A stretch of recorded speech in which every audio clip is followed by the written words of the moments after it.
தென்மராட்சி கொடிகாமம் பகுதியில் இடம்பெற்ற கோர விபத்தில் குடும்பஸ்தர் ஒருவர் ஸ்தலத்திலேயே உயிரிழந்துள்ளார். இந்த சம்பவம் நேற்றிரவு 8:30 மணியளவில் கொடிகாமம் நாவலடி பகுதியில் இடம்பெற்றுள்ளது.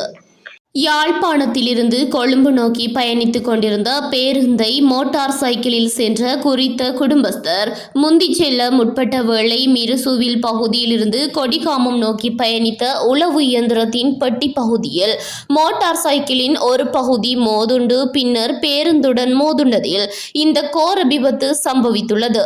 இதன்போது தலைப்பகுதியில் படுகாயமடைந்த குறித்த குடும்பஸ்தர் ஸ்தலத்திலேயே உயிரிழந்துள்ளதாக தெரிவிக்கப்பட்டுள்ளது.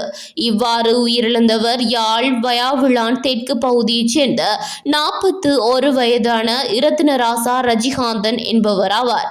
சடலம் சாவகச்சேரி ஆதார வைத்தியசாலையில் வைக்கப்பட்டுள்ளது.